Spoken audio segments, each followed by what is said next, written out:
flush the toilet. Welcome to No Instructions, number 16. I'm Bob. I'm Josh. And we're back. Guess what we're working on? I'm going to declare that I would like, which is the softest declaration you can do, I would like to finish Voltron today. Today? But yeah, Yep. I still have the bag that is currently dumped in front of me, plus 3 more. Yep, me too. That's a lot. You got to believe. We can give it a shot. 3D printers are running in the other room. Kids are above us. So if you hate noise, this is probably not the podcast for you. Man, if you hate noise, podcasts are probably not the thing for That's you true. in general. I mean, some of them are really well produced and, studio quality. We'll get Radiolab ambiance, Ooh. background music in here next time. We'll make it really heavy. Dun, dun, dun. Little interstitials in between all the topics. Yeah, so the red is one of the arms. The red lion of Voltron's head is one of the arms. For those who are not watching, just listening, I've got this. I guess we both have the structure of the arm, the beef of it, and now you got to put the legs onto the red lion. So that's where I'm at. He wiggles his hips like my dog used to do. Oh yeah, they get excited and they wiggle their butt. Mm-hmm. Oh yeah, look at that. There's some really cool little parts on this set that I've never seen before. We talked about a couple of them, but like this double ball joint piece. I'm looking at Voltron here, standing in front of me, and I'm not quite sure where that goes. I think that's a wrist, right? Because this would be the shoulder. These 2 points would fit in here. Oh, yeah. So somehow the hand goes that's onto where a his double ball joint. I don't know. Hand/head would go. Yeah, so we'll see what that turns out. How you doing? Pretty good. I feel like we have gotten a little ahead on video stuff and also have a whole lot of things in process right now. It's a good thing. It's really good. Yeah. You're doing stuff I don't want to be doing, so that's good. You're doing stuff I don't want to be doing. So Look at that. Yeah, neat. Task delineation. Hooray. And there's kids yelling above us, so that's always fun. All right, I better start building while we do this. Have you started watching Daredevil season 3 yet? Yep. How far are you? 2 episodes. Okay, I did 3, I think. Okay. So, should we do spoilers or not spoilers? Maybe it's a little I think early. whenever we talk about like 80s movies, I think Yeah. we need, like, that's not even a spoiler warning for movies that are so You've had obscure. 30 years. Right? You should have watched it. Yeah. Daredevil, maybe? It's pretty new. Yeah. Okay. Well, we won't. Do you like it so far? I do like it. Jenny is frustrated with Matt Murdock. Oh, he's having an existential crisis. Especially Broody. So, yeah, she's like, he needs to get his act together. It's good, though, She man. hasn't seen Iron Fist, then has she? Yeah, she has. Man, Yeah. it's not quite Iron Fist level, but like, he's going through some stuff. He's got to work. He's in his tunnel. I think it's really good. I think the stuff that they're making him deal with and the way that they're doing it, I think is very, very good. I would like to talk about the specifics, but yeah, if you haven't seen it, don't want to ruin it. Totally worthwhile. I did hear a rumor the other day. They canceled Iron Fist and Luke Cage, which, I mean, we recently finished both of the second seasons of those, and I like the second seasons of both of those shows a lot. Iron Fist was way better than the first one. The final episode, like the final scene, I was like, whoa. Like, if they take this could get really interesting. And then they canceled it. So, it won't happen. Kind of the same thing for Luke Cage. Like, the last scene, you're kind of like, what? Oh, what? How's this gonna? What do I do? And now it's over. Oh, so I'm actually kind of interested to see if anything happens with those two characters, because they definitely could wrap them into a different show, bring the shows back on the Disney the streaming service that's rumored to be coming. It's not really a rumor; they just won't announce it. It's like everybody knows it's happening. They've talked about it. They just won't actually name it or announce anything about it. well, I have a theory that we kind of talked about today. Oh, yeah. Is that there's no Marvel movie, there's no Star Wars movie coming out. Like, Wreck-It Ralph 2, you said, was coming out in November. So those are not Christmas releases. Right. I think the streaming service is going to come out around Christmas time. It's very possible. Because if I was them, like, well, how are we going to compete against people at the movies? They go, don't go to the movies. Don't let them go to the movies. Yep. And then they all just go, and they start slow clapping for that guy or that lady. And give them the corner office. I have heard that there's supposed to be, I mean, it's all rumor, who knows, but they're going to try to price it below Netflix Which, I mean, from one sense, obviously they would, because it doesn't have the total amount of content that Netflix has, 90% of which is garbage and you wouldn't watch anyway. But then everything on the Disney network is, or whatever their service is going to be, is Disney stuff that is of at least a minimum quality that is pretty high. That's kind of traditional, I think. Like, they're giving everybody the new customer pricing, and then just like Netflix did, they'll probably raise the price. Yeah, that's true. Just because of our original content, which is nonsense for Disney to try to say that they need additional streaming money for their original content budget, like Netflix had to do. But I think that's pretty predictable. They put in an entry price that would lure people away from the other streaming services, and then gradually over time bump it up. I know we kind of talked about it before, but do you think you'll pay for it? I don't know. Maybe. We're the hangbackers. Yeah. Hangbackers and see. Hangbackers. Yep. See if it's all the rage. I'm like, okay, enough people that I respect have endorsed this thing. Yeah. So maybe it's time. I don't know that I will be like the first one to sign up or anything, but I'm pretty sure that we will. Mainly because of the original stuff. Like I own all of the Marvel movies, I think. I own all the Star Wars things ever, I know. And those are the things that I would actually want to have access to all the time, and I already have access to all those all the time. So the thing that I would be really interested in is, they've got multiple Marvel shows that they're talking about putting on there. They're talking about like a Scarlet Witch show, a Loki show. But Loki's dead. There's a couple other ones. Yeah, I know. Could have been like The Adventures of Loki as a Teenager. Something like that. I don't know. I have no idea. That's totally going to happen. Probably will. Check out this wild kid. Loki in middle school. What kind of antics? What will he get into Loki meets next? World. Yeah. It's going to be really good. Same thing for Scarlet Witch. She could be like, becoming a teenager, super broody, and like, my body's changing, and I can control things with my mind. Is that normal, Mom? That kind of a show. I don't know. Anyway, those two I'm not necessarily that interested in, but they are definitely going to be creating a bunch of exclusive content around Star Wars and Marvel, and I'm a sucker for that stuff. So, how do you feel about the new animated series that Star Wars has with the like racing kids? I'm not really interested in it from what I've seen so far, but I admittedly have not seen a whole lot because I'm not interested in it. I kind of get the feel that they are receiving that information from a lot of places because they're promoting it a lot more and a lot heavier on a lot of different fields. Well, I think it's getting closer to release too. Yeah, but so the thing I really like about Star Wars, which is something they're kind of going away from, is this giant world that has a continuity. There's like this long story and it runs through, and there's these little splinters that go off in different directions and everything, but there's still like a through line. Mm-hmm.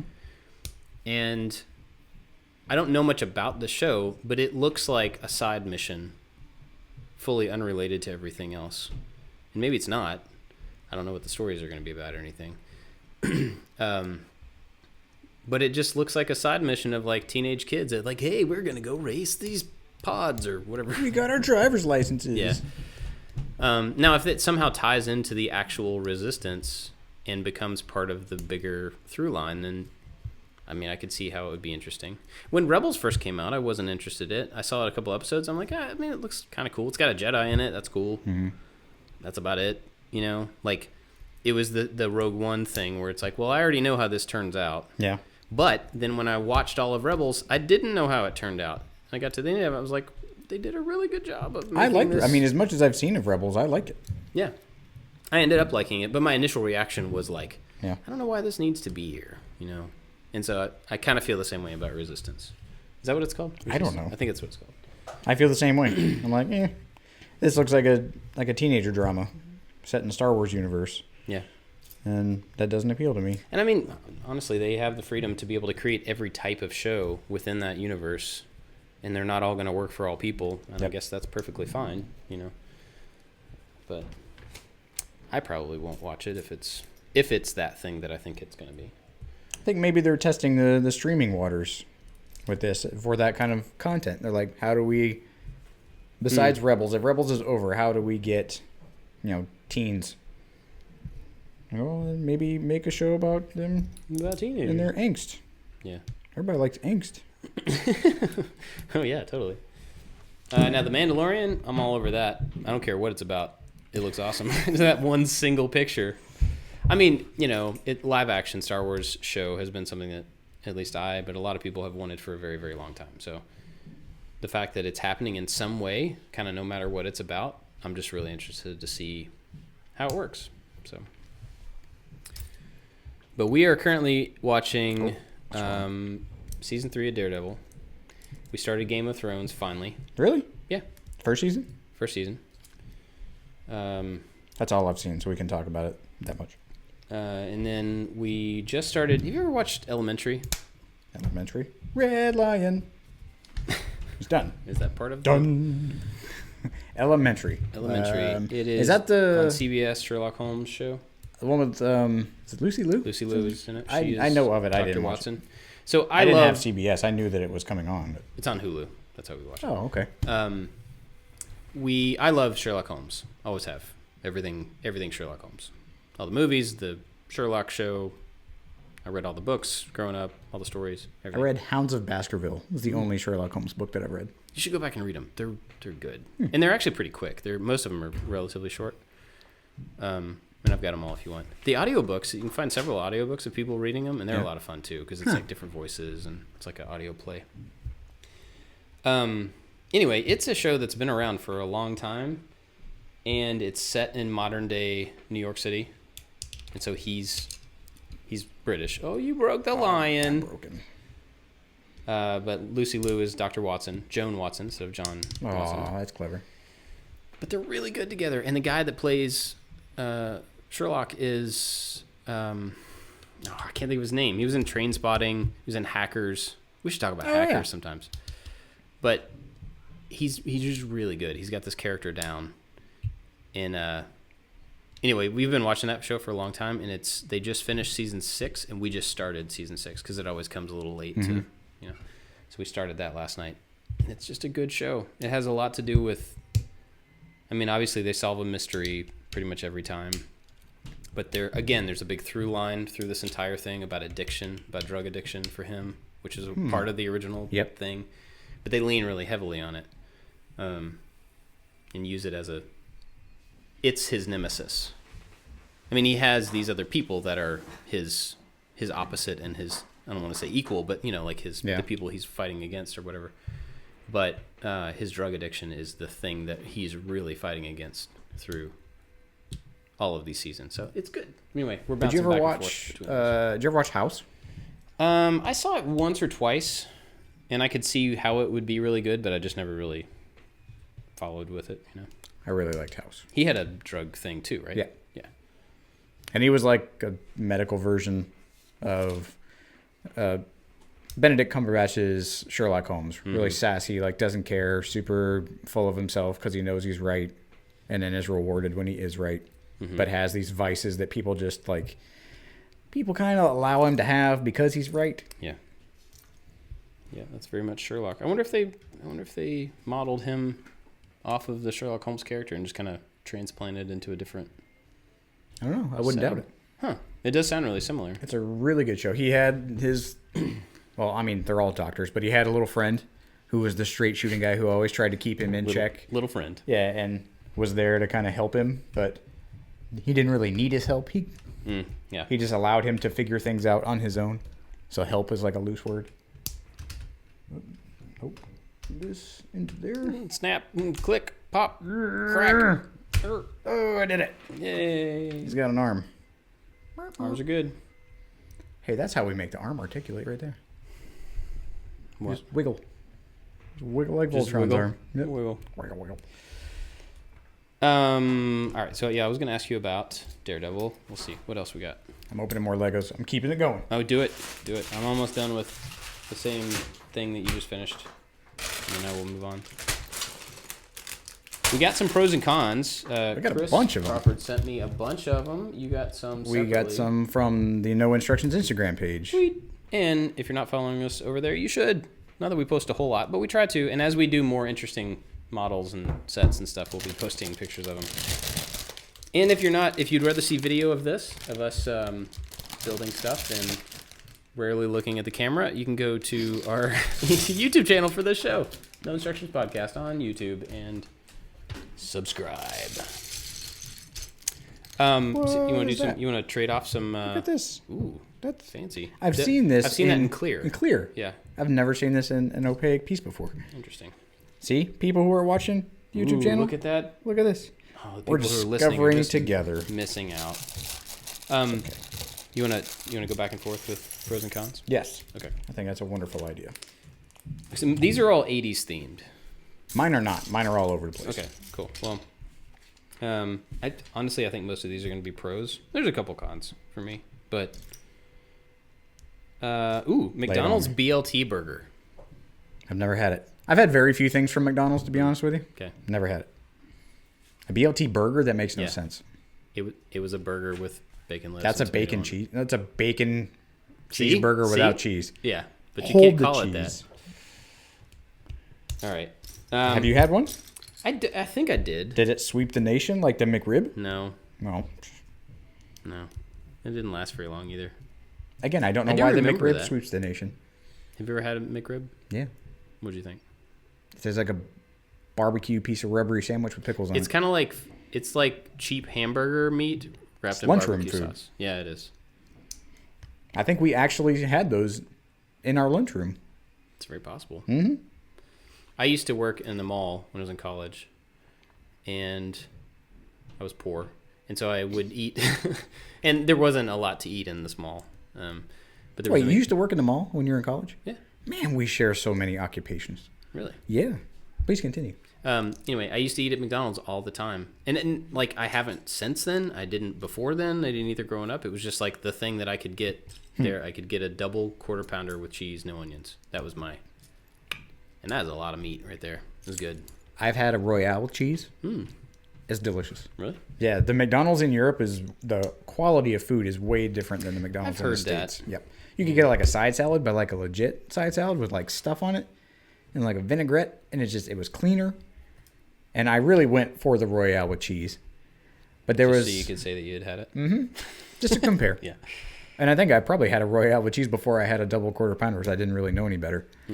But they had a place called the Bick or the Bicky Burger when we were in Belgium that had a Star Wars themed hamburger. Okay. It was during I guess they re-released the movies in the mid 2000s, like 2009-ish. Yep. Well, they had a Darth Vader burger that the bun was black. And everybody wanted to go get this burger because there's not a lot of fast food places in Europe. It's not as prevalent of a thing as it is here in the States. And so we had one kind of near our house, and I learned about it, and I went down to go get one, and it's like, oh, they're gone yesterday. So I missed my chance to eat this really gross looking weird hamburger just to say that I've done it. Bummer. Yeah, I mean, woe is me. But I think Burger King is coming out with a gross themed hamburger now for Halloween. I mean, besides their usual offerings. Like what? Like the gross burger or the bun is green? Dark green or something? Yeah. Whatever.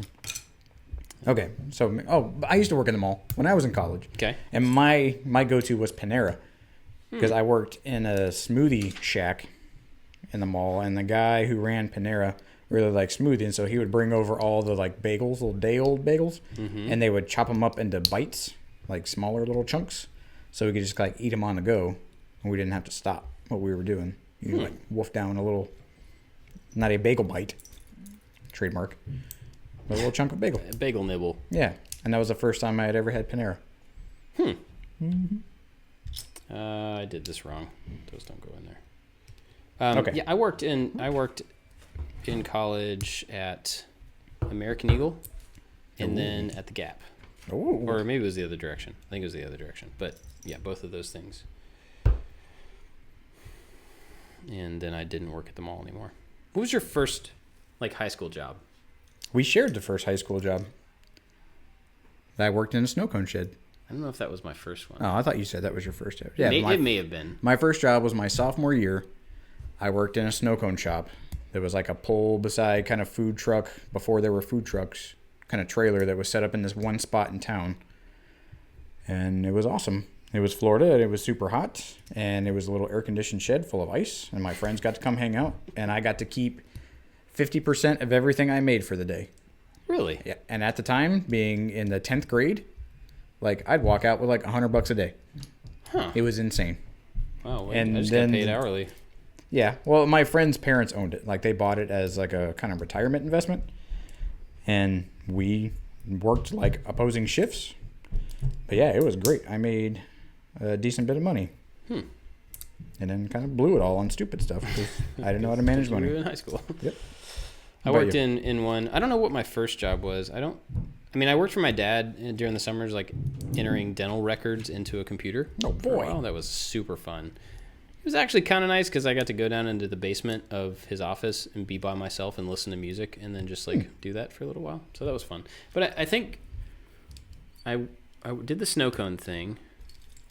We're not at the same place. It's just coincidental. Yeah.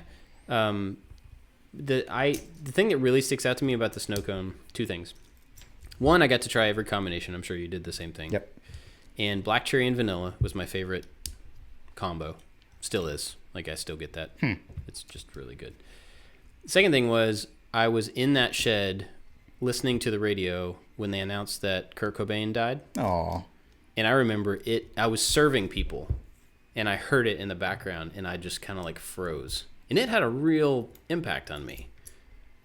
Just caught me off guard because it was like this, I don't know, it was the first person of my, I don't want to say generation, but like of my cultural generation that died young that I can remember. Maybe it wasn't the first one, but the first one that like really caught my attention, and I was just like, that means we don't have him anymore. Yep. That's not cool. Nope. You know. But yeah, so anyway, that was one of the first jobs. I worked in a deli washing dishes. I worked at a fish restaurant. Where was cleaning there a up? fish It's restaurant not here anymore. It was awful. I got a brand new pair of Vans. Went to work at their restaurant for one day. I mean, I worked there longer than that, but the first day that I left, Vans were ruined, covered in fish guts and nasty. Yummy. Oh, so gross. This was like a sludge on the floor of just gross. Ugh. I worked at Hardee's for 4 days. I went in and obsessively just cleaned that place because it was disgusting. And went, "You're welcome." And then later quit. Yeah, I'm like, I can't do this anymore. Nice. They made fried chicken at that Hardee's, and it was disgusting. It was a big like slop bucket type station with this green goo in it, and you just like dump raw chicken in it. Green goo. Yeah, that's the flavoring, like the flour type stuff. It's this batter, but it was super green and nasty. I'm sure it might have been that color on purpose. I hope, but I don't know. It was an atmosphere that, like, I was in high school, and I did it so that I could buy a car. Yeah. And I realized that there was a lot more important stuff than me working in that environment that I didn't really want to be in. It wasn't around people that made me want to be better in life. Yeah. I worked at a restaurant as a bartender for a while before I was 21, which was kind of cool. But working in, I think, the service industry, like, I learned a lot. But at that Hardee's was not the place that I learned it. I learned it like, wow, you people just don't care about anything. And I care way too much being here. So I'm going to do you a solid and just prevent the health inspector from shutting you down. And then I'll bow out gracefully. I learned that I don't ever want to work in food service ever in any way. That's what I learned. I think it's a really good thing for people to, especially for high schoolers or like college kids. I think it's something that people should do. Yeah, I agree. For a little while, and then done. Like, I mean, Jenny worked as a server for a long time and waitress for a long time, and a hostess and a server. Those were the things I was trying to think of, and she loved it. She loved she loves taking care of people, and she loved helping people and stuff. So it was a perfect fit for her. And she worked at, so when we lived in Savannah, when we met, she was working at Lady & Sons, famous restaurant, Paul Dean's restaurant. And she was working there when it was really small and before they moved in big location and all this stuff and got all famous. And so she would come home smelling like fried chicken every night, which sounds maybe to somebody like, ooh, fried chicken, but no. No. And so, like, I had to deal with, she's totally worth dealing with that smell. But you know what I mean? Like, after a while, I'm just like, man, you should get another job so you don't smell like chicken all the time. My ex-girlfriend used to work at Pizza Hut, and she was the one who, like, prepared the dough. She smelled so bad. I would go pick her up from work, and every time she got in my car, I'm like, I'm like, we really need to break up because of the way that you just stink. That's rough. We didn't like each other very much. So, hooray for Pizza Hut and whatever aerosol stuff that she had to spray on that dough. Way to save my future, Pizza Hut. Yeah, exactly. Thanks. All right, green lion. Red lion's done. Okay, my turn. There? Yeah, your turn. With the book jackets. Jackets. Con. This one's from my wife. Con. Why? It's a waste of material. It doesn't actually save anything, and it's just something else you have to deal with. No, okay. Wrong bag. What do you think? Indifferent? No, you have to have a strong opinion about this. Not really. I'm just kidding. Yeah, what I don't like are the movie jackets. Yeah. Those I'm hard con against those, but book jackets, like if you take a book jacket off, all the books just look fancy. If you want a hardcover book, if you have a paperback book, then it's not even a thing. Well, but what's the point of having it then? I don't know. Some people say that there's like additional information about the author on the sleeve. Like I never read that. I use it as a bookmarker sometimes. Like you can take it and you can kind of fold it in. Yeah. It just seems like another thing that's going to get, like, the corners are going to get jammed up. It's going to eventually get, in the way, get gross or torn, and then you're going to have to take it off and throw it away. I don't know. I've never thrown them away. I mean, I have a lot of books with book jackets on them. It doesn't bother me. I think that, I guess, is a hardcover book really worth it? Because a softcover book is just a book jacket integrated into the book. And so you only have one if you have a hardbound book. Yeah, that's true. Which I guess people really like. And so if you really like it, then you got to prepare to love a book jacket. Never really thought about that.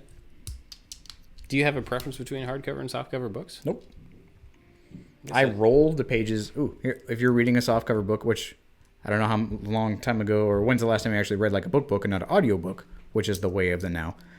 But I like tangible books kind of as much as I do audiobooks. But I will roll the back cover and like hold the book like that. Ooh. And not try to spread your fingers through the book so that it fans out in front of you. You know what I'm talking about? Yeah, but that means you're curling the back cover, right? I'm curling the front cover as I read it. Oh, man. Or whichever way has less pages if I'm past half. Killing the book. Yeah, if you look at the binding on my softcover books, it has the little ripples, the little wear marks in them. Book killer. Yeah, I used to read a lot of books at night. It was very strange. Like I'd be in my room and I just couldn't sleep. And so I just read a bunch of books. But I didn't have a headlamp. I had the flashy red light from the back of my bicycle. And so I'm amazed that I haven't swallowed my tongue while doing any of that and had some horrible seizure. But yeah, somebody asked you to like tell a book, like tell the story, and you'd say pretty much every other word of the story. My eyes would gloss over. But yeah, I read Robinson Crusoe by the lovely luminescence of a flashing. Just like being in a real shipwreck. Flashing red lights. I feel like I'm there. That's crazy. All right, let me see if I got one here. Ooh, what's this? What's what? This is new. No, I've seen that. I've never seen that one. It's like fenders for a car, off of little cars. Cheese Whiz.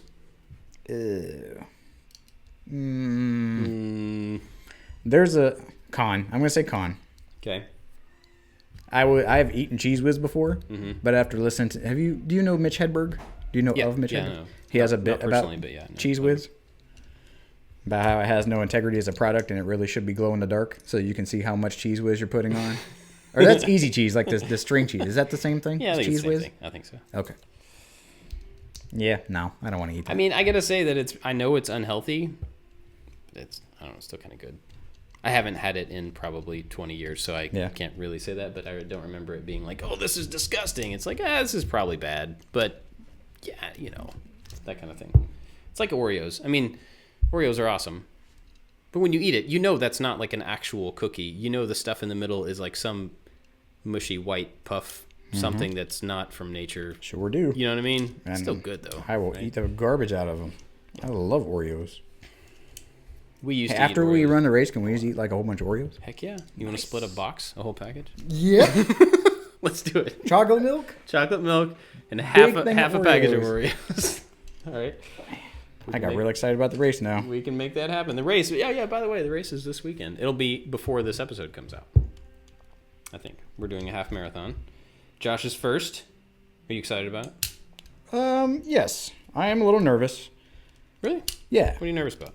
Man, I don't know. I got to run 13 miles. Well, I know that. Like, that's...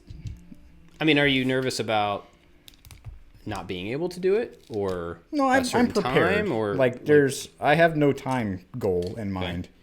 Okay. These last couple runs, because I've done the ones leading up to this on the plan that we're using. I've done the 9 mile and the 10 mile.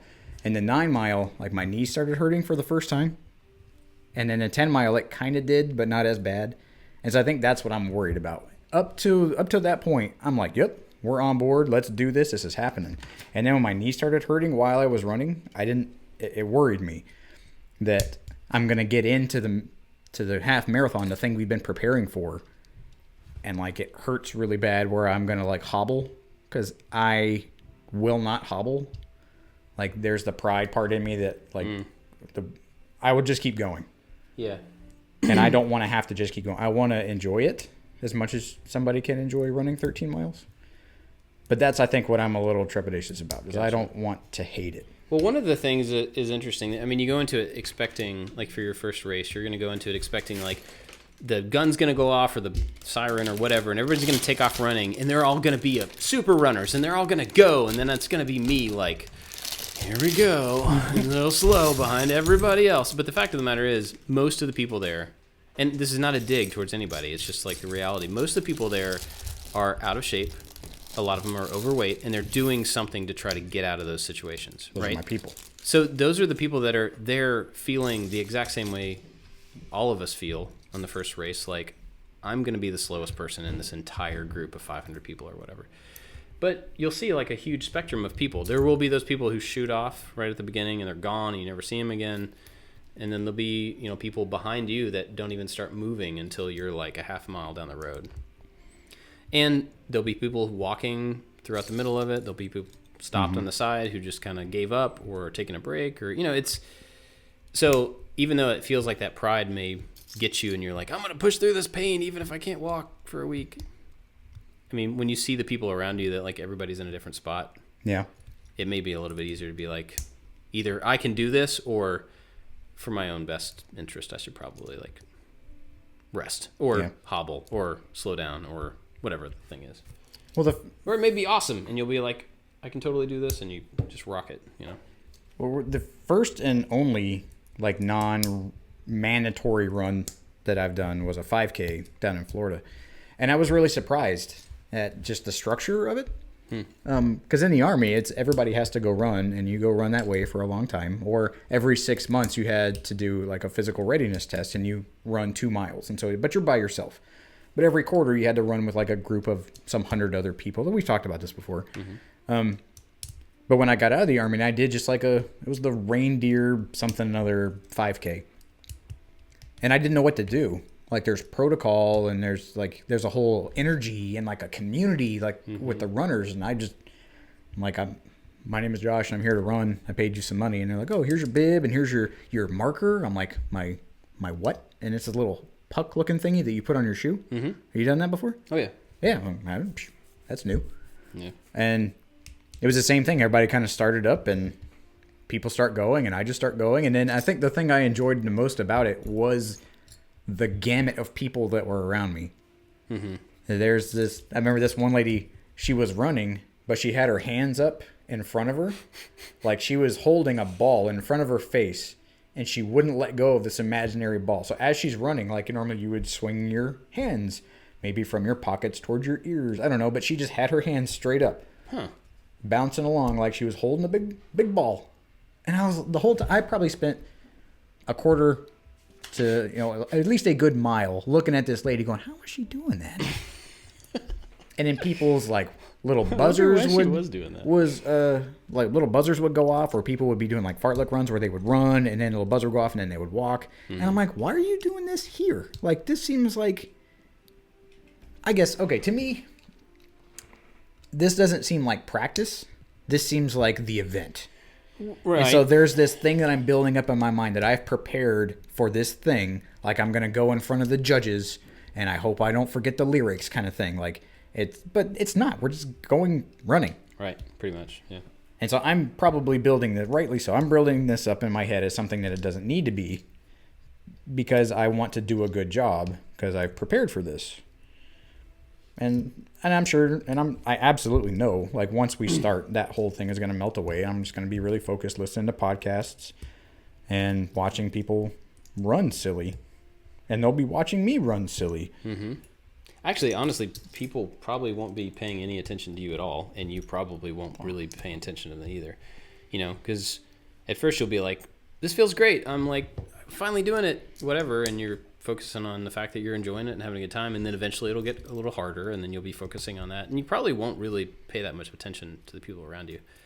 I've found myself a few times where in marathons where, like, I'll get tired and I start looking down instead of forward. And I'll forget that there are people behind me, which is something I'm typically really aware of, but like I'll kind of forget and start to slow down, but I'm in front of somebody else and they have to kind of... Oh, they got to juke around you? Yeah. Yep.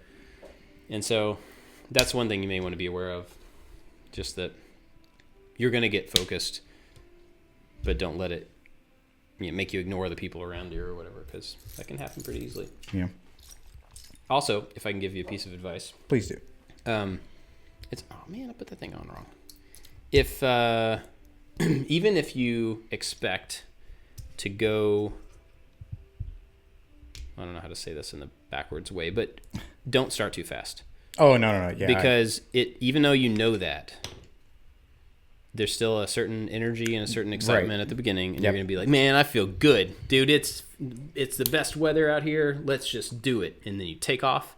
And then like 2 miles into it, you're like, oh, ow, yeah. And I've done that multiple times in races and really, really regretted it. So just get your pace in mind that you're going for. And for the first couple of miles, watch that pace on your watch really hard and make sure you're sticking to it. And if you go too fast, just slow down. Because you're really setting yourself up for how the rest of the race is going to go. So it's totally worthwhile. Good advice. Thank you, sir. Yeah. Okay, so that was book jackets. What else you got? Book jackets. Let's see here. Reebok pumps. I loved my Reebok pumps. You had some? I had the pumps, and then I had the Insta pumps. Insta pumps. Oh yeah, Insta pumps were a step up. We had an outlet mall near us, so I was probably the not cool kid with the pumps anymore. Did you wear any pumps? No, I never had them. Okay, so you put your foot in the shoe, and it was good for parents because you could buy a pair of shoes that were bigger than your kid needed, so they lasted a little while longer. Was that the intention? I don't know. That's what my mom did. Huh. That's pretty smart. Yep, because she bought it. I'm like, the shoe doesn't fit. She's like, you pump it, and then that was it. Oh, so she bought them without you asking for them? Well, not like we tried on the shoes. But I mean, you weren't like, everybody has pumps, Mom. I want some pumps. There was probably an element of that, but it wasn't stronger than her going like, nope, you just get the bigger ones and you'll be fine. But the Insta pumps came with a little, probably 4-inch green and gray little cylindrical canister looking thing that you put a CO2 cartridge in. Wow. And it had a little round valve, and you would marry that little injector thingy up against the valve, and you push on the lever, and it would instantly blow up your shoe. Oh, now I get it. Thanks for explaining it fully. The Insta I've never heard of that. That's crazy. Well, I had some. Huh. It seemed like a cool idea. I think I had some friends that had them, but I never had like the fancy whatever the new shoe was. It was just never a thing I was that into, and my parents probably just wouldn't have bought them anyway. So I tried to jump on that bandwagon. It was middle school mostly because it's like a horrible place for a kid to learn how to be themselves in middle school. And so it's like, what's the thing that's going to make this easiest? So it's like, oh, people care about shoes. I'm like, I could really not care about shoes, but how about let's get like a midline pair of shoes, or I'm not going to catch a bunch of crap from people. And I can also maybe afford them because, I mean, I was one of 3. Yeah. So there was a lot of outlet mall shopping. Oh, it worked. Actually, I take that back. I did have a pair of Andre Agassi's. Do you remember those? The tennis player? Yeah. Because I played tennis a little bit. Oh, did you? Yeah. In 6th, 7th grade, somewhere in there. I didn't stick with it. But they were pretty cool shoes. And I remember, like, those are Nikes that I would actually want to wear. Like, I wasn't into Jordans or anything like that. But I did have one pair of Agassi's. And they were probably, like, 2 years ago, you know, like the bargain bin. Yeah. Whatever. But I had them. That's where I lived, man, at that bargain bin. I thought of something else. Oh, this is totally random. But you said one of 3. And I got to thinking about this. This is not really interesting. This is just the type of stuff that my brain goes to. Set it up like that. Well, it's not. But it's just the type of thing that I... Anyway. So when I think of myself, and I think of my brother and sister, Bill and Jen, when I was growing up, they were Billy and Jenny. And so every time I thought of siblings, I thought of Billy and Jenny. Billy and Jenny. And it just dawned on me from listening to my kids, actually for them praying at night, when they take turns, they pray for their siblings. And they all have to say a different combination of 3 names. And it never dawned on me the fact that, like, within a single family, everybody looks at their...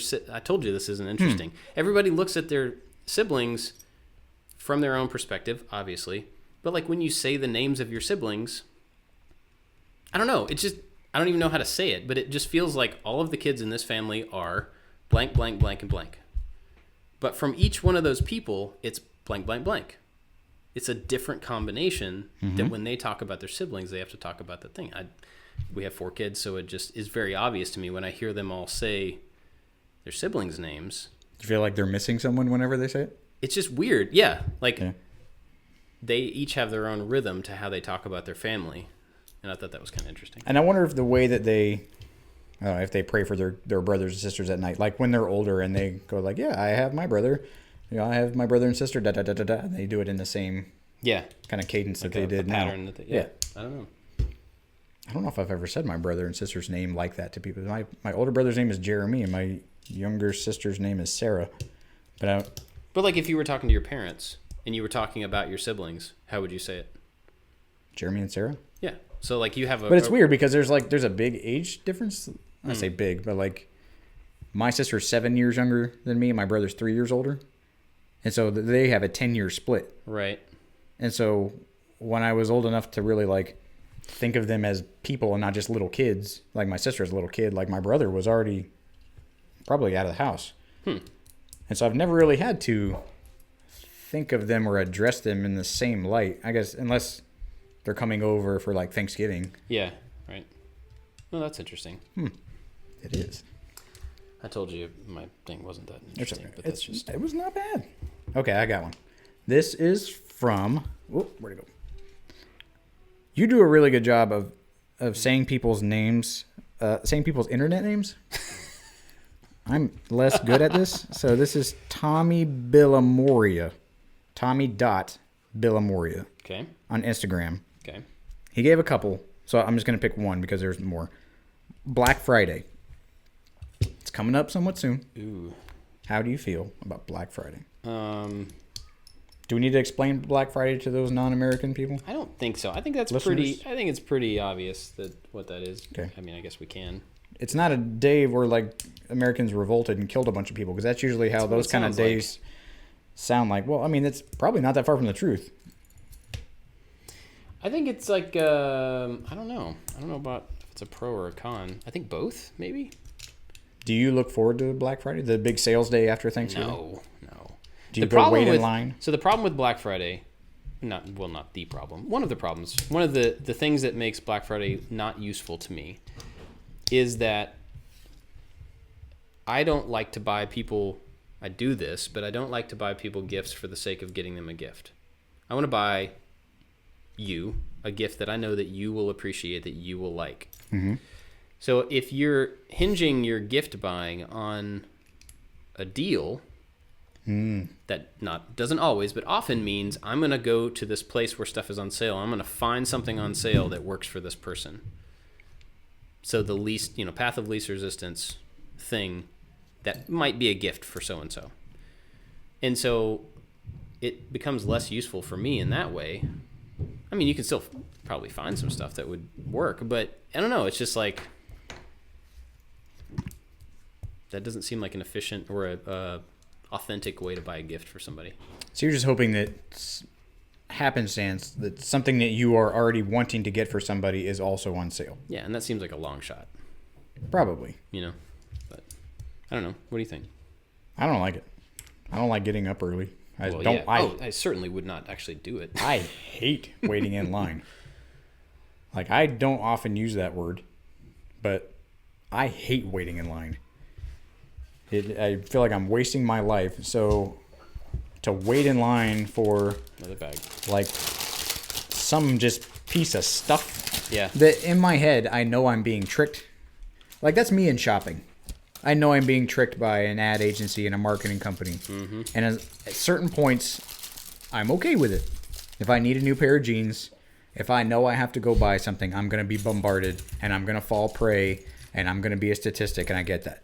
But I feel like... It sounds like you're going to die. It makes me angry that there's an imbalance in the world between the stuff that is marketed at me and then me just being like a dumb sheep and going like, oh, that one looks pretty good. And I'm like, dang it, I did it again. I didn't do my ample research or whatever. Yeah. But Black Friday seems like there are a bunch of ad agencies and marketing executives just like twisting mustaches, going like, those big dummies are going to wait outside in the dark and the cold so they can get this camera that we hate, that we don't even want to sell anymore, and they're going to beat each other up over it. Or like a TV that's going to be outdated in a couple months that we've marked down. Like, they're going to trample each other. Ha, ha, ha, ha, ha. So that's what I see. Them around their big, ominous 80s black marble boardroom table. So that already, like, I just don't like. Right. I would agree with all that. Yeah. So I feel like I'm being swindled by all the deals, air quotes, on Black Friday. Yeah. And whether or not there is an actual deal, like if I'm like, oh, I was thinking about buying one of those, I'm probably less likely to go get it on Black Friday. So I guess I should clarify. I would never, ever, ever, ever, ever, ever, ever, ever get up early to go stand in line to buy something. Ever. Am I clear on that? So when I'm thinking of Black Friday, I'm not thinking of like the getting up at 2 a.m. and going to stand in a parking lot forever. I'm thinking of just like showing up at, after dinner, seeing if there's anything left over, looking around, or just buying online. That's what I think of as Black Friday, because I would never do that. I agree with you there. My wife and her family do it after Thanksgiving. Ugh. And I mean, whatever. Like, they just want to go spend time with each other. Yeah. I mean, I really don't care. One of my sister-in-laws does it, and she gets up super early, and she plans for it, and she loves it. And she gets pretty amazing deals on stuff. But, like, I don't know. It doesn't seem worthwhile to me, personally. I will say, though, that a couple of years ago, we were looking for a new TV, because we had an older TV that was starting to, like, blink occasionally, And it was like, I think it was our tube TV. I don't remember. But we were looking at getting one, and we went, I think it was on the Saturday after Thanksgiving. I was like, well, stuff's probably on sale, so this is something we need. We may as well go ahead and, Green Lion is done. Green Lion. We may as well go ahead and look, and see what we can find. And we found a TV that was at a local store, and it was $600 cheaper than what I looked it up online on my phone. And that was, $600. And I was like, well, like, even if this isn't the best deal in the world, that's still cheaper than we're going to find it anywhere else. Yeah. And so we got it. And then the price went back up and stayed up. So, like, it was a good deal. It was worthwhile. We also needed some appliances one year, and we went and ended up buying, I don't remember what we bought now. But it wasn't gift stuff. It was like, well, I know everything's going to be on sale, and this is a need we have, so let's go see if we can find something to fill that need. And that's purposeful. That's you being in control of your shopping habits. Right. I think that's the atypical Black Friday experience. Yeah, probably. And that was more like Black Weekend. But they're doing that too. Oh, yeah, man. They have names like till the next weekend. Yeah. Like Cyber Monday. Stop it. Stop it. Stop getting me. Just everybody can go enjoy themselves. Go shop to your heart's content, man. That's not a thing that I enjoy or I really care about. And I think if I had to narrow it down, it's because of the boardroom people that I feel think that I'm stupid. Which may not be a thing. I'm sure that ad agencies are lovely, wonderful people who give generously to charity, but I think that they think that I'm stupid, no, and so I don't. I don't think they think you're stupid, but I have worked at ad agencies, and one of the things I had a really hard time with is I don't like being marketed to, but I was working in a situation where I had to market to people. Not like I wasn't creating the marketing language, but I was implementing it. And after I got into that position, it was one of the things I had a really hard time with. It's like, I know that my job is trying to convince people to buy something that is, in that case, potentially harmful to them. Oh, yeah. And, like I wouldn't want people telling me that I needed to buy this. So why would I want to do this for other people? And so I ended up, that was a big motivator in finding a different job that was about building products rather than marketing stuff to people. Last bag. Man, we're going for it. All right, we're 51 minutes in, and I'm still behind here. So one of these Voltrons is going to be done today. Oh, I got to catch up. Okay, man. it's your turn. All right, let me find another one. Hair metal. Man, that's a broad spectrum. It is. Let's say 80s. Narrow it to... is this Winger or is this Metallica? This is Winger. Metallica's not hair metal. They had really long hair. But they had short hair. Low hair. Hair metal is high hair in the front. Hairspray, it's up. It's... Oh, okay. Like, you know what I'm saying? Glam rock kind of... Like, yeah. Okay. Yeah. On the radio, yes. On the radio. On a music video, no. So you like the music. Yeah. You just don't like the... I don't want to, put that away. I don't want to see that. That's unnecessary. Yeah. Your PR firm thinks I'm stupid and that I'm going to listen to your music just because you look like that and you wear blush and eyeshadow and crap. Like, nah, man. That was a really weird flip in that point in time to take what was... heavy metal and had just kind of started. Well, it was just starting, but it had a certain swell to it and a direction, and then there was this branch of like the super theatrical application of heavy metal. Really weird. Just I don't know. I mean, I guess it's all gone in different directions several different times, but a weird thing. Did you listen to any of that music? My mom kind of did. That's cool. She was a big Kiss fan, which always caught me off guard about my very suburban mom. I mean, she was just as, I won't say she was ordinary, but there's no reason she couldn't have liked Kiss. But right. I mean, when you think of your mom and some things you don't know about her, she's like, "Oh, I used to go to Kiss concerts all the time." Like, what? You used to what? But yeah, I mean, I'll listen to it. It's entertaining enough, but I don't want to watch it. It just looks super silly. Yeah. I'm with you. Oh, got to do the feet. Back to the feet. I was looking for new music this morning. I think I'm just picky. I know I'm picky, especially when it comes to music. But I think people should be picky when it comes to music. But I just always. I think people should be picky about everything that they like in life, and you should be able to know why you like it, because then the advertisers aren't winning, and they don't know. You can tell them that they're stupid because you're like, you're gonna like this now. I'm like, no, I don't. I like this instead. Well, I don't know. There's something to be said for being easygoing enough to just I can like this. It's not bad. I'm just, when it comes to music, and not about everything, but when it comes to music, I don't know. I have a hard time just being like, yeah, this is what everybody listens to. Okay. No, it just doesn't sound good, or it sounds like everything else, or it sounds like, I don't know. And then I'll find something that I like, an album that I like or a band that I like, and I will listen to them. I can listen to that thing forever. Mm-hmm. You know, and I'll listen to an album into the ground, and it doesn't bother me.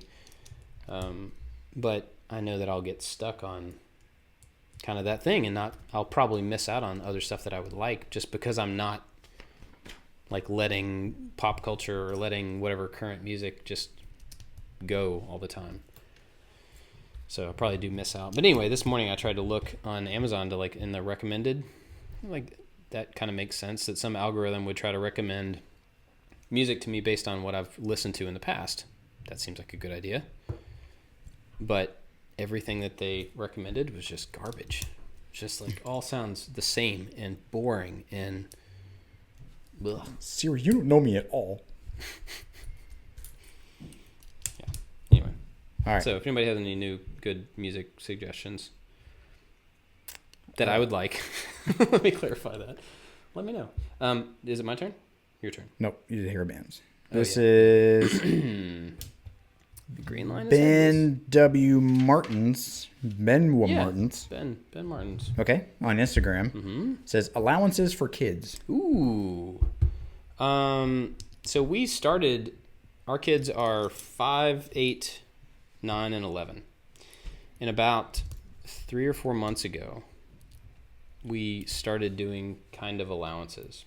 Now, everybody has an opinion on this. Please do not write me emails telling me what you think about it. I don't need your input. To be honest, I don't care, but you asked me. Your mind is made up. Right. This is what I think, or what we're doing, and it could change. We want... Based on your suggestions, so please. We decided that, you know, our kids should learn to do their chores because we ask them to, and it's part of being part of a family, and that everybody has to do something to help everything keep rolling. And so they have the kind of baseline chores, but then we also have weekly stuff that on top of that we ask them to do. So they have to keep their room clean. They have to pick up their clothes, but then we ask them to do dishes. We ask them to do laundry. We ask them to sweep the sidewalk when it gets mowed, pick up dog poop, stuff like that. And those things are worth money. And if they don't do them, they don't get paid.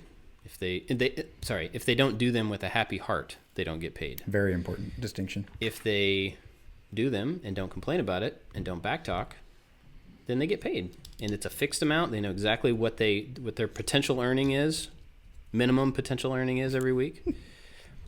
And we also give them chances to get more. Excuse me. And so far that's worked out pretty well. And it could change, I think, but I'm not a big fan of the whole like, my kid gets $20 a week. Mm-hmm. They can spend it however they want to, as long as it's not drugs, you know, whatever. I don't think that's right, because I think that teaches kids that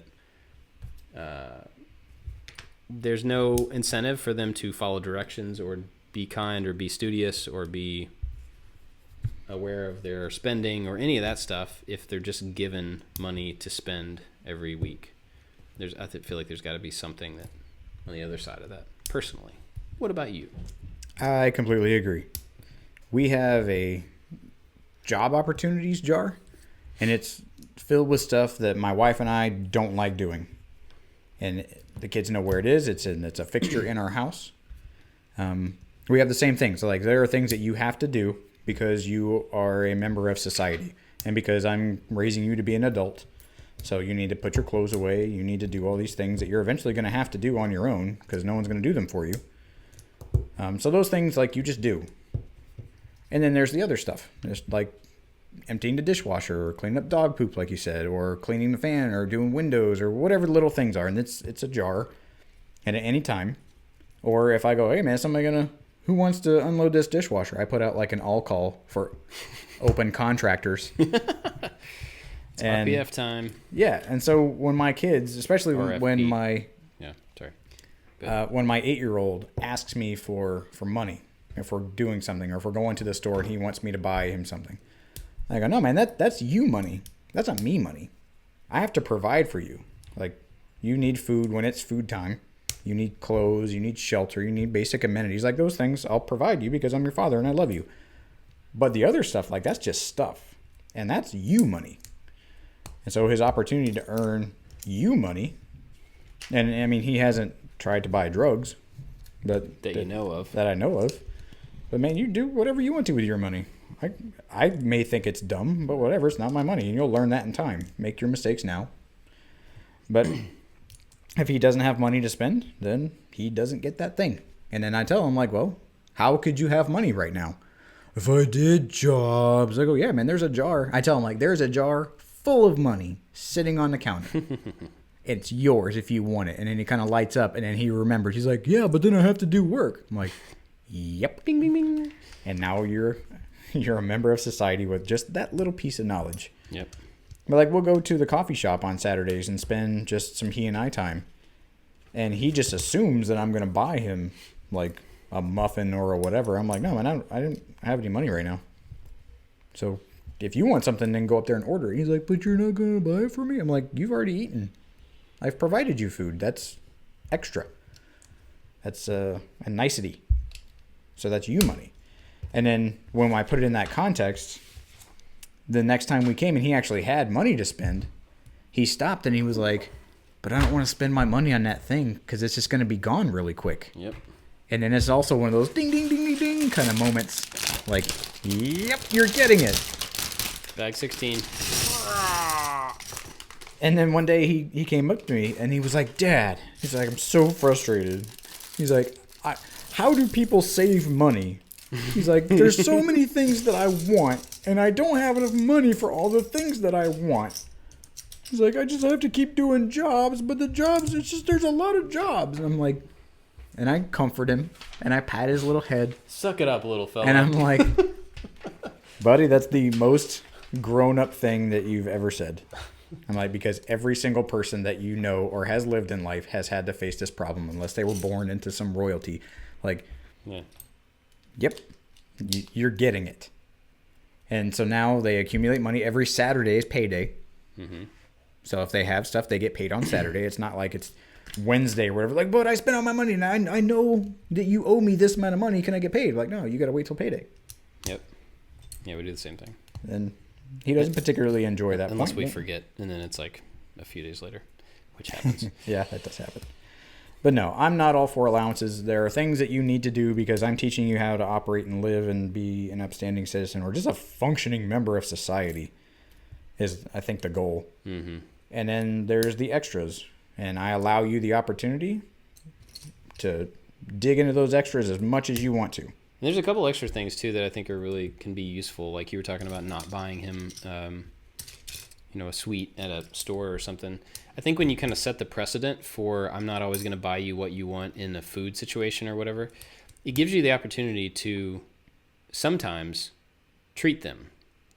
And it becomes an actual treat, like a thing that they don't expect, that they're not used to, they don't feel like they're entitled to. And that's a huge thing with at least my kids, I think most kids, is there's an entitlement issue where they just feel like, well, you're my parents. That means you have to buy me something when I'm hungry. You're the keepers of the money. Right, yeah. So like you're my purse and I want that thing, so you have to give me what I need for that thing. And I think squashing that entitlement in them in a productive way is really, really good. And it gives you the chance to actually treat them and give them something when you want to. And they appreciate it.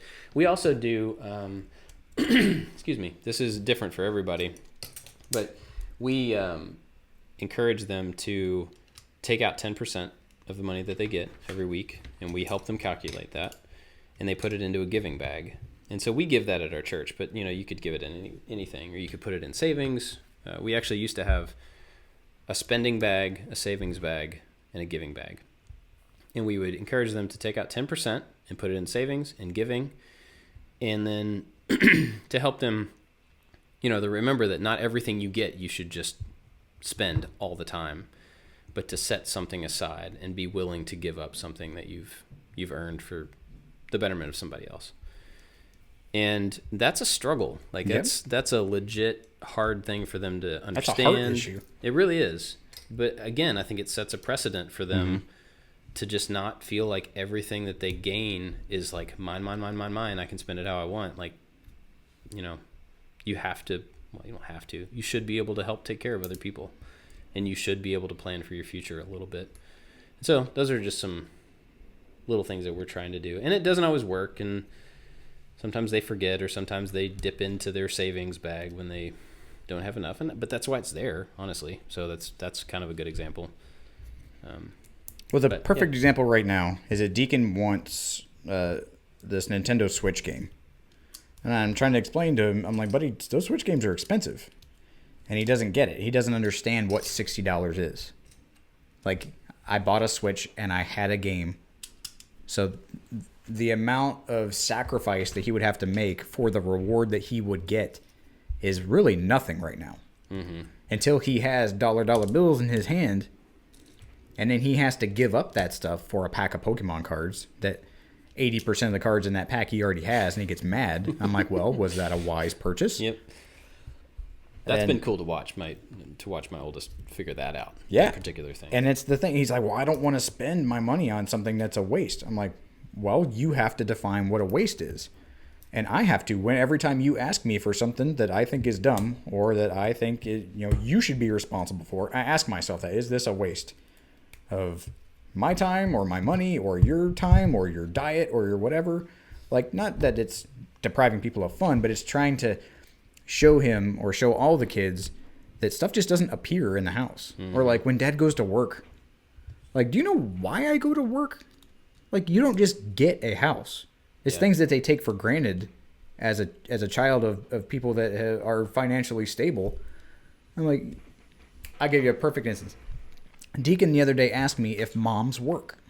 And I had to stop. I'm like, what are you talking about? I'm like, your mom doesn't work.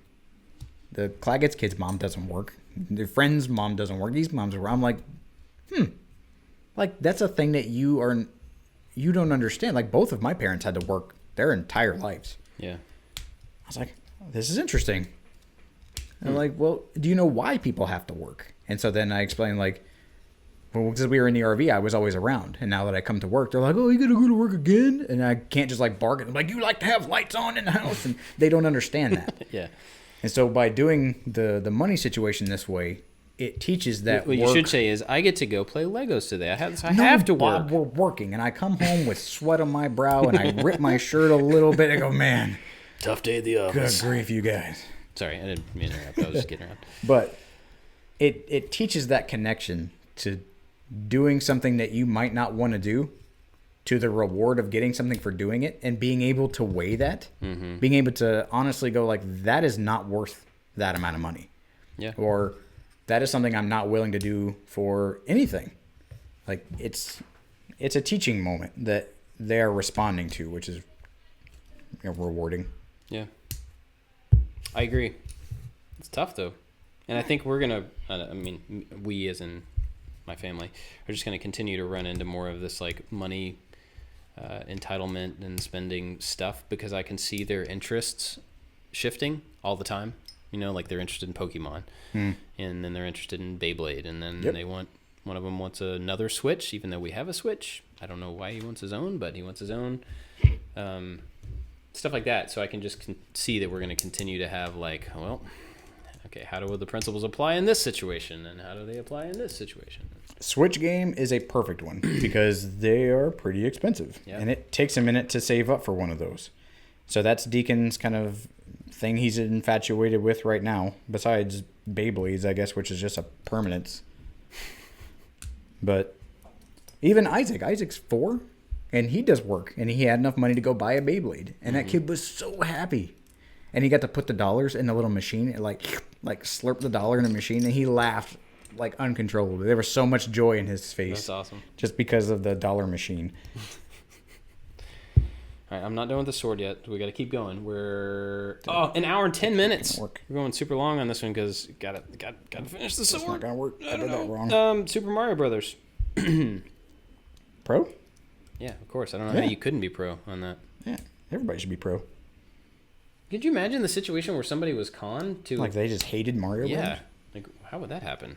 Did you ever see the Super Mario Brothers cartoon or the show? The Super Mario Brothers Super Show. Yeah. Yeah. It's on Netflix. Yeah, Deacon likes it. Our kids tried to watch it, and then they were like, Mario Brothers. It's coming the name. Oh, yeah. I like the Link show. That's not on the Netflix show, which is disappointing. The Link show? Yeah, there was a Link and Zelda cartoon that played with the Super Mario Brothers. It's in some of the episodes. Is it? Because I think it only played on Friday. Oh, I don't know, but we did see it in one of the Netflix episodes. Well, I got to because my kids were like, "What is Zelda?" I'm like, "Oh, I'm sorry, I'm failing you in that way." But I've never played a Zelda game. Have we talked about that before? No, never. I think we may have, but man, I'm sorry. I mean, not been opposed to them. It's just like a thing that I kind of missed, I guess, because I didn't have a Nintendo growing up. So when I played at friends' houses, it wasn't like, let's get into this game that takes a really long time. It was like, let's play what we can play for 10 minutes before they tell us to go to bed. That was a game that my mom and I played together, the original Legend of Zelda, and it took forever. But that was a time that we could spend together, my mom and me playing this one video game. That's pretty awesome. Yeah, we never had any video game systems growing up. I don't know if that was intentional or just kind of like we don't need that kind of thing. But my dad was always into computers, so we had computers around for a long time.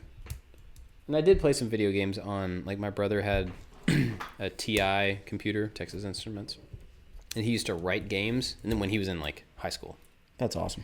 He would write them and save them onto an audio cassette tape. Oh wow! And so we would put the audio tape in and play it, and then play the game. He would it's so crazy that existed. But he wrote several games. One Zork-like game, one that was like a maze thing. I don't remember, but he did a lot of that. And I played those. Oh, your Voltron's done. Voltron's done. I'm gonna. All right, he's heavy. Come on over here. That is huge. This is really big. Feet cam. Here, I'll share my camera with feet. Look, he looks huge Voltron. With this camera from below. That's pretty awesome. Here, I'll do some fancy dun dun dun dun dun dun dun dun. Double camera movement. If you're not watching the video, you're missing out on some multi-cam action on Voltron. Pan and tilt. Man, that's cool. It's pretty slick. I have a bunch of extra pieces. Yep, I got a decent pile. We add them to the extra piece bin. Mm-hmm. Which one of these episodes we'll just build something straight out of the extra piece bin. That's a good idea. I'll have to do a few more sets because they're all really tiny pieces, so that'll be fun. Oh man, I'm not done yet. You're really close. I know. All right, do you have a mini one that we can end on? A mini one. Is it my turn? I think it is your turn because I did Super Mario Brothers. That. I'm done. Almost. I'm just keep going. Fill the space quick. Fill the River space. tables. Or the furniture formerly known as river tables. So what is it? That's from Damon McIntosh. What are we commenting on about them? I guess they're really prevalent. I think people are just fed up with them. Yeah. And so maybe they're asking if we're fed up with the trend of river tables, or if we think that they're pretty, or if we would ever make one. I don't have a problem with them. I think everybody either is tired of them or likes them.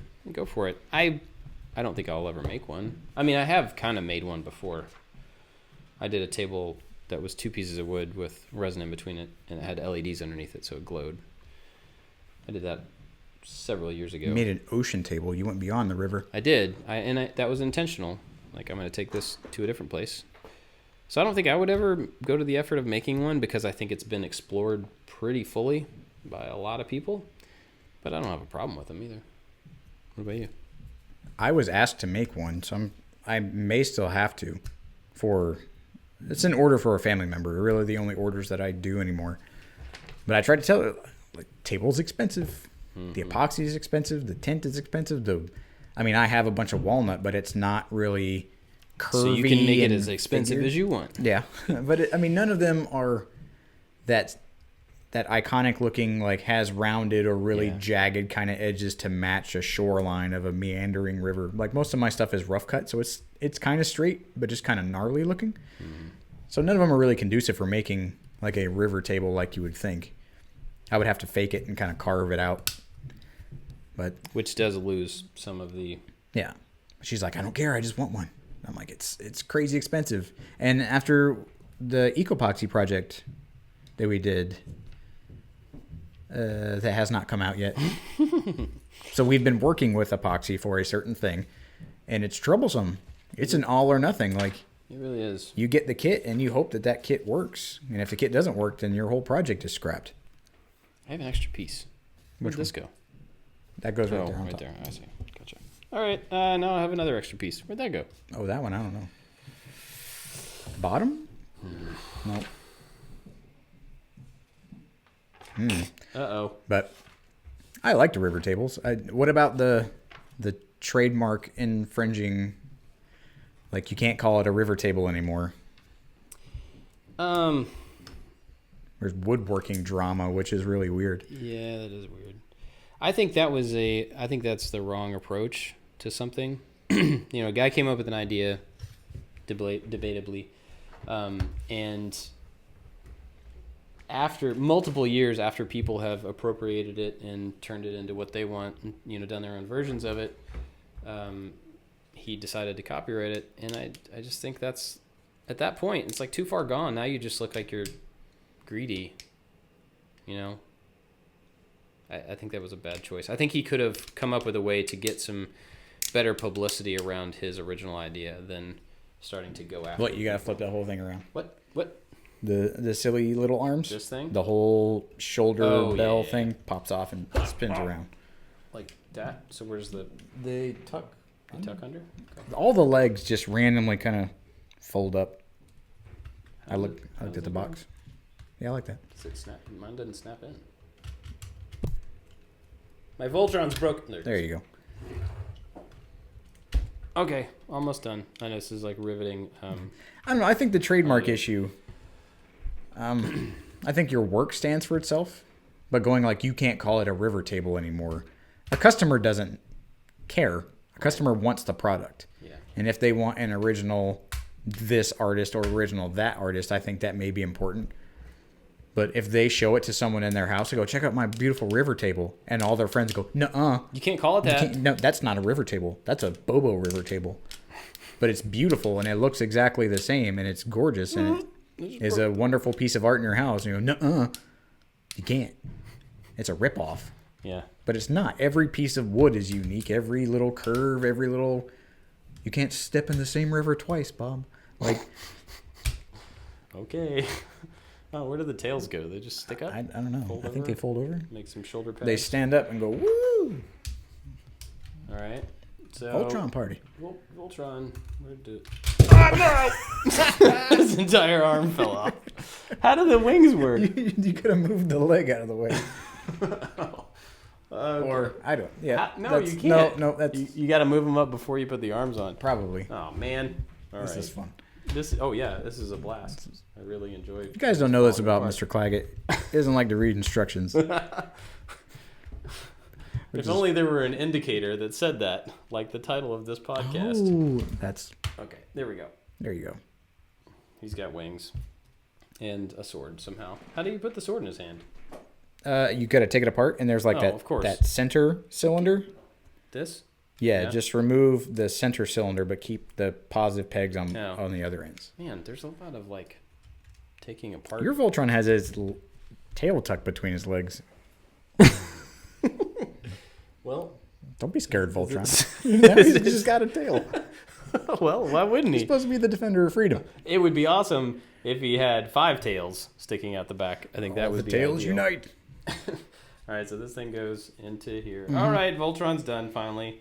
And I'm not even going to try to transform him into the mini lions. There we go. Double Voltron. Boom. Yay, now we get to work on something else next time. Yeah, what other set can take 4 months? I don't know, but we're not going to do it. Just opening minifig bags. Yeah. Here on out. All right, cool. We're really long, like an hour and 20 minutes. Sorry, everybody. Yeah, but you're welcome, everybody. Thanks for hanging with us while we finished it. And everybody can find you at the PI Workshop on Instagram.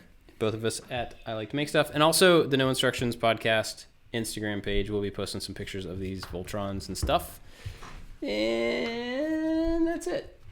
Thank you for everybody for writing in pros and cons suggestions. Yes. Appreciate that. Yeah. Send some more if you get them. All right. Talk to you guys next time. Bye-bye. Bye.